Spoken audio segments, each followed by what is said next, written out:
Você estuda copy há algum tempo, está estudando comunicação, estudando outras áreas criativas e ainda tem dificuldade em destravar em algum momento de bloqueio, destravar quando você não tem ideia? Fica tranquilo, nessa aula eu vou te ensinar uma técnica, tá? Você vai aprender a trabalhar dois eixos que vai fazer você destravar de qualquer momento de seca de ideias. Você vai ser capaz de aprender qualquer atividade criativa com um só ensinamento dessa aula. Fica até o fim da aula então, mas para a gente começar, eu preciso que você faça uma tarefa muito simples. Pausa o vídeo e busca um bloco de papel, uma folha sulfite e uma caneta. Vai ser importante, faz isso rapidinho, depois você volta. Já buscou seu bloco de papel? Tá aí em mãos? Então faz o seguinte, eu quero que você desenhe nesse bloco de papel uma pessoa. Eu vou te dar aqui um tempinho. Vou desenhar o meu também aqui.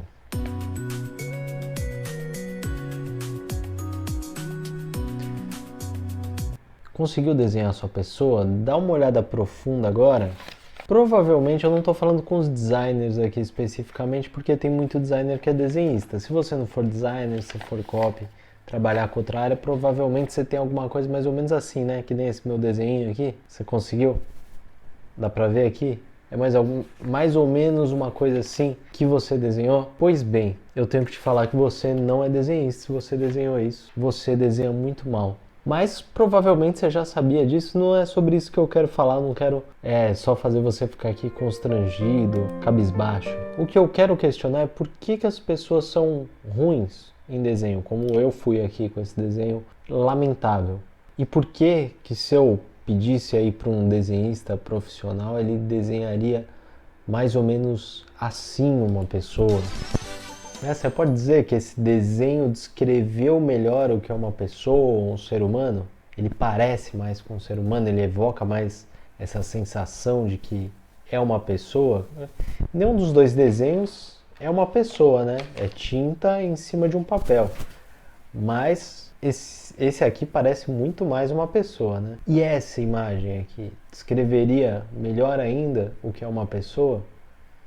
Talvez essa imagem tenha um pouco menos da personalidade, da intencionalidade de quem produziu ela, mas faz uma descrição boa, né? Então, qual que é a grande diferença? O que faz um desenho amador como esse que eu fiz e um desenho profissional? A questão é que a maioria das pessoas, quando vão desenhar uma pessoa, elas fazem um desenho muito generalista, né? É uma representação gráfica de uma ideia muito geral do que é uma pessoa. Um narizinho, uma boca, duas pernas, duas orelhas. A maioria das vezes, nem as orelhas a gente desenha, a gente esquece das orelhas. A maioria das pessoas não vai pensar nesse momento que existem vários tipos de orelha, não vai pensar qual orelha que eu quero representar, que expressão que eu quero. Geralmente as pessoas fazem a pessoinha feliz.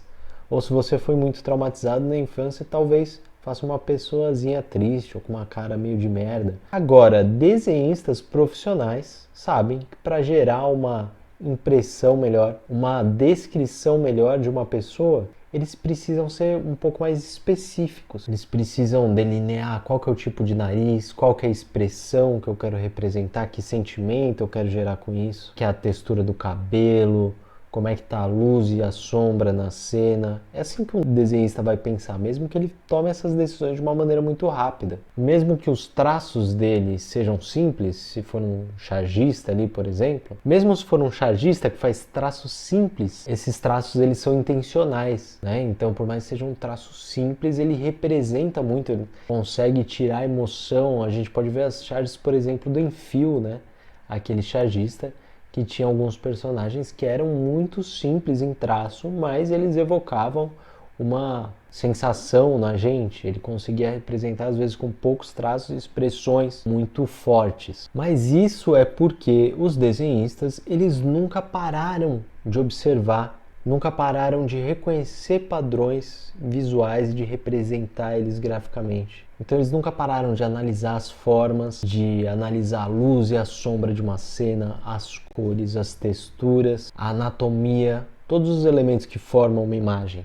É um exercício que eles continuaram a fazer e quando a gente aprende a desenhar, a gente para quando a gente se dá por satisfeito que as pessoas concordam que a gente está desenhando a representação de uma pessoa, né? Então, se eu colocar um objeto aqui e tem uma luz ali, o desenhista vai saber exatamente como que essa sombra vai ficar projetada, né? O desenhista ou outras pessoas que trabalham com imagem ali. Mas essa é uma aula motivacional para te dizer nunca deixe de tentar? Não, não tem nada a ver com isso.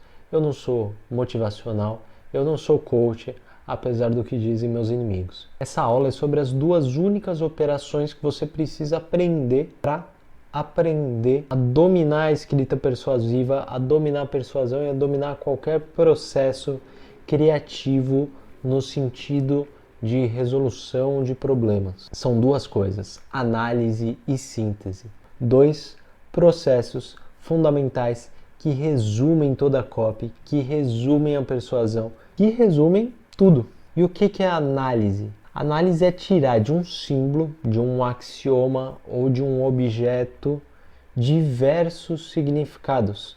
É ramificar os significados, é desambiguar, é explicar, explicitar, detalhar, apresentar, tem a ver com uma certa verborragia. Pensa numa análise laboratorial, quando você vai fazer o exame de sangue, de uma gota de sangue se extrai múltiplas informações, porque o analista ali, ele vai fazer diversos testes, ele vai trabalhar em cima daquela amostra para tirar diversos resultados, diversos significados diferentes. E a síntese, o que é a síntese? Agregar vários significados dentro de um objeto, de um axioma, de um símbolo. É um postulado, é um resumo, um teorema. E esses dois eixos, essas duas operações, elas pautam tudo. Tanto que é muito difícil produzir uma boa síntese se você não tem uma boa análise. E você não consegue fazer uma boa análise se você não tem outros elementos de síntese. Porque no limite o próprio conhecimento é gerado através dessas duas operações. Por isso que eu digo que essa é a aula mais poderosa que vai ter. Eu não sei quantas pessoas vão ver essa aula, mas vocês são privilegiados. Porque o que vocês aprendem aqui não tem outro lugar, tá? Não é, gatilho mental, que não sei o que. Eu tenho um curso sobre gatilho mental, importantíssimo. Tá disponível aí no canal. Inclusive se inscreve para não perder nenhuma atualização. E por que eu fiz essa parábola toda para falar de persuasão? Porque assim como um desenhista, ele analisa os padrões visuais do mundo, o profissional que trabalha com a linguagem, ele observa justamente padrões de linguagem. Observar padrões é uma operação de análise. Compilar eles e ter eles na tua cabeça para aplicar nas diversas oportunidades que vão surgir é uma operação de síntese. Quando que você vai pensar nos movimentos de análise, de expansão dentro do copywriting? Parábolas, explicações mesmo, né? Quebra de objeções. O que é a quebra de objeção? Não é uma expansão, não são vários significados que se tira daquela proposta, que se explicita.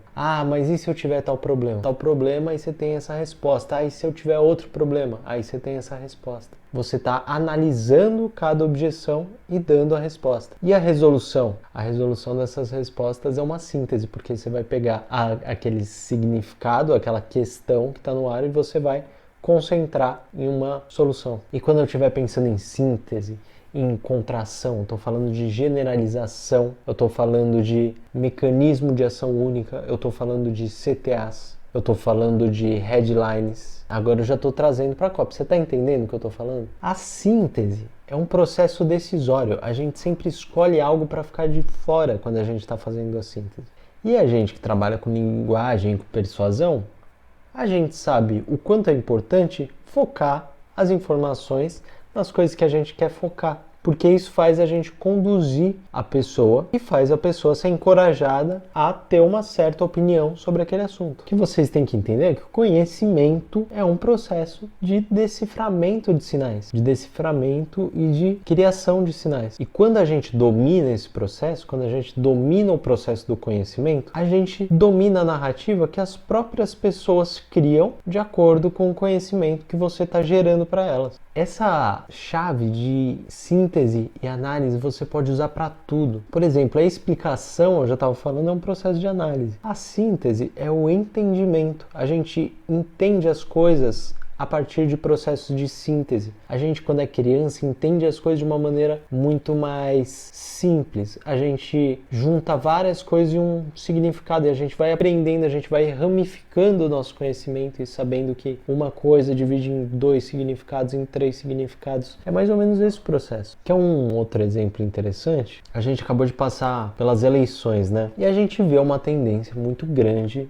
aos candidatos mais simplistas, que dão as respostas que muitas vezes não são plausíveis, se destacam, e às vezes analistas mais profundos, candidatos que têm uma visão política mais elaborada, sabem que as respostas simples não são aquelas que funcionam melhor, normalmente têm dificuldade para se eleger. Outra dica, quanto menos especializado é o seu público, mais simplista você precisa ser. Mas isso significa que eu vou deixar muita informação de lado? Sim. Mas o teu trabalho é comunicação. Você tem que se comunicar de acordo com o teu público, não com o que você conhece. Não importa muito o que você conhece. O que importa é o que o seu público vai entender. Agora, quer ver como dominar isso é importante? Até agora eu descrevi os processos de análise e síntese como a coisa mais importante que existe em persuasão, em copywriting e em trabalhos criativos. Eu poderia ter falado sobre qualquer assunto aqui.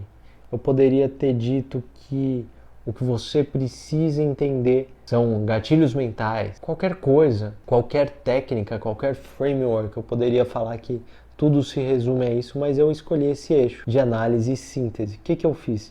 Uma síntese. Eu criei um mecanismo de solução única, ou seja, eu expliquei vários pontos para você chegar à conclusão que só a minha resposta final é aquela que é cabível logicamente. Mas é porque eu criei a cama para isso. Eu criei uma tautologia. Mas eu não vou nem entrar nesse papo porque é demais aqui pro YouTube. O YouTube não aceita, o povo não gosta. Não deixa esse assunto para mentoria. É por isso que eu cobro o cara na mentoria. Que quando você chegar nesse nível de finesse na comunicação, aí você vai entender. Agora, se você quer aprender, aprender é barato. Toca no botão aí embaixo que eu vou deixar. Entra para a Academia da Copy que você vai aprender muito sobre copy, sobre persuasão. Combinado? Se inscreve no canal, deixa o seu belo like por aqui, vai fazer muito bem para esse canal e até a próxima.